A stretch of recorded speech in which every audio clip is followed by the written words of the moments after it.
കഴിച്ചോട്ടെ. അടിപൊളി കറിയാണ്, നല്ല ടേസ്റ്റ് ഉണ്ട്. ഈ ഒരു റെസിപ്പിയിൽ നിങ്ങൾ വെച്ച് നോക്കൂ, അടിപൊളി റിസൾട്ട് ആയിരിക്കും. ഹായ്, പാടി കിച്ചണിലേക്ക് എല്ലാവർക്കും സ്വാഗതം. ഞാനിവിടെ ഉണ്ടാക്കാൻ പോണത് മത്തിപ്പുളിയാണ്. എല്ലാവരും ഉണ്ടാക്കുന്നതാണ് മത്തിപ്പുളി. പക്ഷെ ഞാൻ അതിൽ ഒരു ടേസ്റ്റി ആയിട്ടുള്ള സാധനങ്ങളൊക്കെ ചേർത്തിട്ടാണ് ഞാൻ ഉണ്ടാക്കി കാണിച്ചു തരാൻ പോണത്.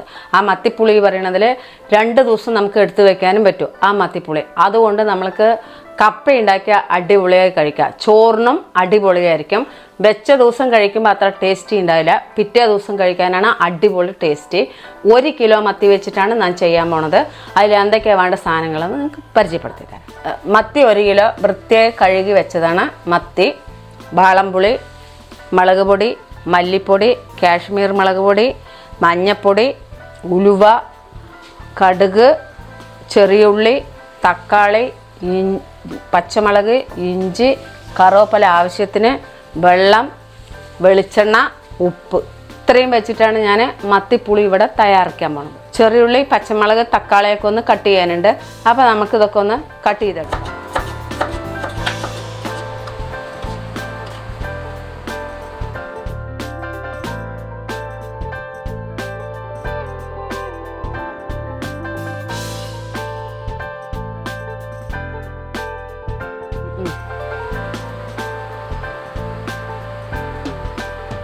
അപ്പോൾ ഉള്ളി, തക്കാളി, പച്ചമുളകെല്ലാം കറക്റ്റായി കട്ട് ചെയ്തൊക്കെ കഴിഞ്ഞു. അപ്പോൾ നമുക്കൊന്ന് മൺചട്ടി വെച്ച് കൊടുക്കാം അടുപ്പിൽ, അതൊന്ന് താളിക്കാനായിട്ട്.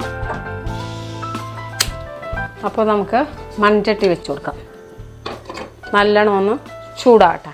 ഞാൻ വെളിച്ചെണ്ണയാണ് ഒഴിച്ചു കൊടുക്കണത്. നിങ്ങൾക്ക് ഏതെണ്ണ വേണമെങ്കിലും യൂസ് ചെയ്യാം. എണ്ണ നല്ല ചൂടായി വന്നിട്ടുണ്ട്. നമുക്ക് കടുക് ഇട്ട് കൊടുക്കാം. അപ്പോൾ കടുക് പൊട്ടി പകുതി കയറാകുമ്പോൾ നമുക്ക് ലേശം ഉലുവ ഇട്ട് കൊടുക്കാം. ലേശം മതി. ഉലുവ ഒന്ന് കളറ് മാറിയതും നമുക്ക് ചെറിയ ഉള്ളി ഇട്ട് കൊടുക്കാം. ചെറിയ ഉള്ളിയാണ് ഇതിൽ പ്രധാനം. അപ്പോൾ ഇതിൽ കൂടുതൽ തന്നെ ചേർത്തണം. 1 കിലോന് ഒരു 1/4 കിലോ ചെറിയ ഉള്ളി ചേർത്തിക്കോളും.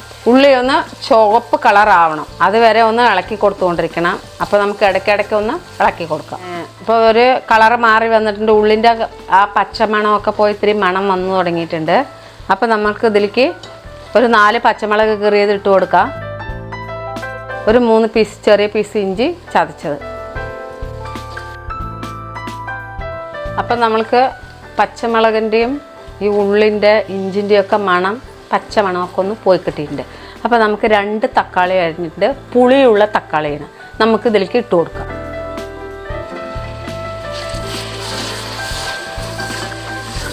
ഈ തക്കാളി ഒന്ന് നല്ലപോലെ പച്ചമണമൊക്കെ പോയി പേസ്റ്റ് പോലെ ആകണം. തക്കാളി നല്ലോണം ഇതിലിട്ട് ഇളക്കിക്കൊണ്ടിരിക്കണം. ഇടയ്ക്കിടയ്ക്ക് ഇളക്കി കൊടുത്താൽ മതി, നല്ല പേസ്റ്റ് പോലെ ആവട്ടെ. നമ്മുടെ തക്കാളിയൊക്കെ നല്ല പോലെ പേസ്റ്റ് ആയിട്ടുണ്ട്. നോക്കിക്കോളൂ, നല്ലപോലെ പേസ്റ്റ് ആയിട്ടുണ്ട്. ഗ്യാസ് ഒന്ന് സിമ്മിൽ വെച്ചിട്ട് നല്ലപോലെ ഒന്ന് ഇളക്കി കൊടുത്തിട്ട് നമുക്ക് പൊടികളൊക്കെ ഒന്ന് ഇട്ട് കൊടുക്കാം. ഈ എണ്ണയിൽ തന്നെ ഇടണം പൊടികൾ. മുളക് പൊടി 1 സ്പൂൺ ഇട്ട് കൊടുക്കുക. കാശ്മീർ മുളക് പൊടി കളറിനാണ്, നമുക്ക് 1 സ്പൂൺ ഇട്ട് കൊടുക്കുക, എരിവൊന്നും ഉണ്ടാവില്ല. മല്ലിപ്പൊടി 1 സ്പൂണ്, 1/2 ടീസ്പൂൺ മഞ്ഞൾപ്പൊടി ഇട്ട് കൊടുക്കുക.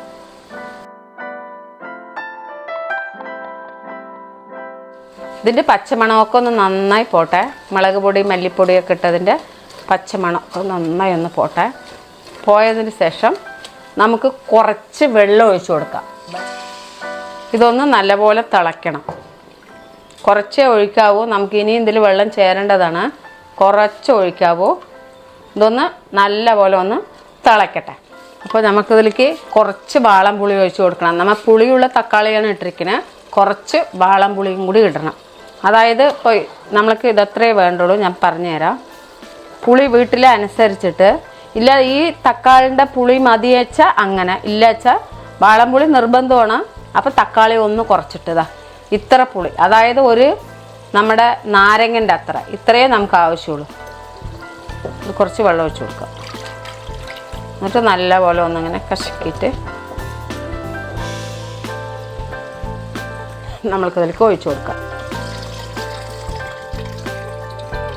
കുറച്ചും കൂടെ അതിൽ വെള്ളം ചേർത്തിട്ട് ഒഴിച്ചു കൊടുക്കുക. പുളി പിഴിയണമൊന്നുമില്ല, അതേപോലെ കുറച്ചും കൂടെ. ഉപ്പ് വീട്ടിൽ എത്രയാണ് ആവശ്യം അതിനനുസരിച്ച് ഇട്ട് കൊടുക്കുക. ഞാൻ ഇപ്പോൾ കുറച്ചിട്ട് കൊടുക്കുന്നുണ്ട്.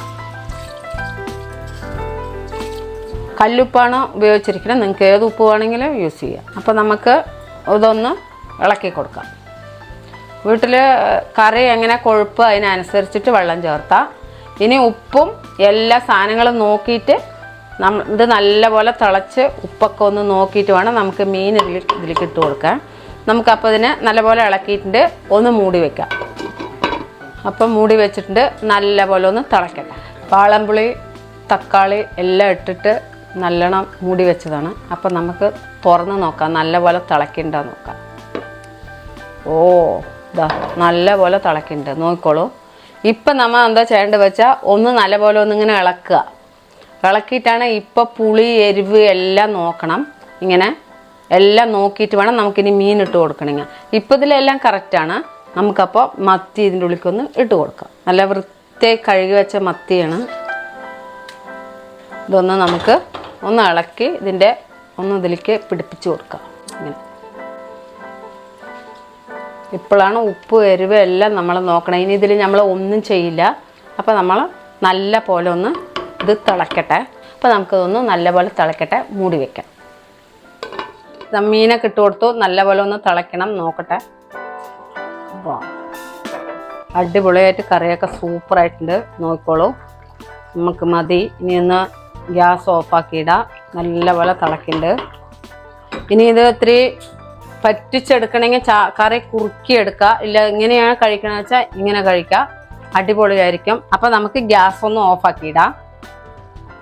ഗ്യാസ് ഓഫാക്കിയിട്ടു നമുക്കിനി 2-3 കറുവേപ്പില തണ്ട് ഇതിലിട്ട് കൊടുക്കാം.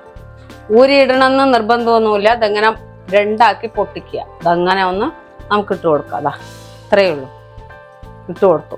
അപ്പോൾ ഇനി ഇത് നല്ലപോലെ തിളച്ചൊക്കെ ഒന്ന് ചൂടാറട്ടെ. എന്നിട്ട് ആറിയതിൻ്റെ ശേഷം ഒന്ന് നമുക്ക് ടേസ്റ്റ് ചെയ്യാം. അപ്പോൾ വാളംപുളി പടയ്ക്കണ വാളംപുളി ഇട്ട് നല്ല ടേസ്റ്റിൽ കറി വെച്ചിട്ടുണ്ട്. അപ്പോൾ നമുക്ക് ബാബുവിന് ടേസ്റ്റ് ചെയ്യാൻ വിളിക്കാം. ബാബു, പടയ്ക്കണ വാളംപുളിയിട്ട് മത്തിപ്പുളി വെച്ചിട്ടുണ്ട്, ടേസ്റ്റ് ചെയ്ത് നോക്കൂ. മത്തിപ്പുളിയിലെ മത്തിപ്പുളി എല്ലാവർക്കും അറിയുന്ന ഒരു ഐറ്റം തന്നെയാണ്. നല്ല ചൂടുണ്ട് അല്ലേ, മൺചട്ടി ആയതുകൊണ്ടേ പ്രത്യേക ടേസ്റ്റ് ആയിരിക്കും. 2 ദിവസത്തിനൊക്കെ ഇരിക്കുന്ന പോലെയാണ് മൺചട്ടി. എടുത്തോ, നിനക്ക് വേണ്ട കറി കറുവേപ്പിലയൊക്കെ ഒന്ന് നീക്കുക, എന്നിട്ട് അങ്ങോട്ട് ഇടുക. എന്നിട്ട് അതിലങ്ങോട്ട് ഒഴിക്കുക. നല്ല അടിപൊളി ചോറിൽ ഇങ്ങനെ ഒഴിച്ചിട്ട് കുറച്ചും കൂടി ഗ്രേവിയൊക്കെ ഇങ്ങനെ ഒഴിച്ചു കൊടുത്താൽ കാണാൻ നല്ല ചേലായിരിക്കും. അടിപൊളി വാളംപുളിയിട്ട മത്തിക്കറി അല്ലേ, മത്തിപ്പുളി പറയാം. കഴിച്ചോക്കട്ടെ. നാളേക്കാണ് അടിപൊളി. ഇതിനൊക്കെ ഒരു തിളക്കുമ്പോഴേക്കും നന്നായി വെന്ത് സെറ്റ് ആയിട്ടുണ്ട് അല്ലേ. മത്തിയല്ലേ, വേഗം അടിപൊളി ഗ്രേവി, നല്ല അടിപൊളി. കപ്പയ്ക്ക് നന്നായിരിക്കും. നാളേക്ക് ഈ കറി ചൂടാക്കാതെ അങ്ങനെ തന്നെ എടുത്തു വെച്ചിട്ട് കപ്പയെ അങ്ങോട്ട് പുഴുങ്ങിയും കൊണ്ട് അതിൽ ഒഴിച്ചാ തേന്നിരിക്കും. അതുപോലെ തന്നെയാണ് കറി. എന്തായാലും ചോറിലേക്കും അടിപൊളിയായിരിക്കും. മത്തിപ്പുളി ഗംഭീരം. ഇതിന് ചൂടാക്കേണ്ട ആവശ്യമോ ഇനി ഇതൊന്നും ചെയ്യണ്ട. നാളെ വരയ്ക്കും നമുക്ക് ഇങ്ങനെ എടുത്ത് കഴിക്കാം. 1-2 ദിവസമൊക്കെ അടിപൊളിയായിട്ട് ഇങ്ങനെ കഴിക്കാം. 2 ദിവസത്തിന് ഇതൊന്നും ചൂടാക്കാനേ പാടില്ല. നമുക്ക് ചൂടുള്ള ചോറ് അതിലേക്ക് എടുക്കുക, കപ്പയും ചൂടുള്ളത് എടുക്കുക, കഴിക്കുക. തേങ്ങയിടാണ്ട് വെച്ചതിന്റെ ഗുണമായിരിക്കും. തേങ്ങയിട്ട് വെക്കാന്ന് വെച്ചാൽ അതിന് വേറൊരു ടേസ്റ്റ്. അല്ല, 2 ദിവസവും നിൽക്കില്ലല്ലോ. തേങ്ങയിട്ട് വെച്ച ഒരു ദിവസം. അപ്പൊ അങ്ങനത്തെ പുളിയാണ്, അടിപൊളി കറിയാണ്, നല്ല ടേസ്റ്റ് ഉണ്ട്. ഈ ഒരു റെസിപ്പിയിൽ നിങ്ങൾ വെച്ച് നോക്കൂ, അടിപൊളി റിസൾട്ട് ആയിരിക്കും. അപ്പൊ അവസാനിപ്പിക്കാം അല്ലേ. എന്തായാലും വാളംപുളിയിട്ട മത്തിപ്പുളി ഗംഭീര ടേസ്റ്റ് ആയിട്ട് എല്ലാവരും ട്രൈ ചെയ്യുക. അപ്പൊ എല്ലാവരും ലൈക്ക് ചെയ്യുക, ഷെയർ ചെയ്യുക, സബ് ചെയ്യുക, ബെൽബട്ടൺ കൊടുക്കാൻ മറക്കരുത്. ഇതുപോലെ കിടക്കാച്ച വീഡിയോ കാണണമെങ്കിൽ അടുത്തത്.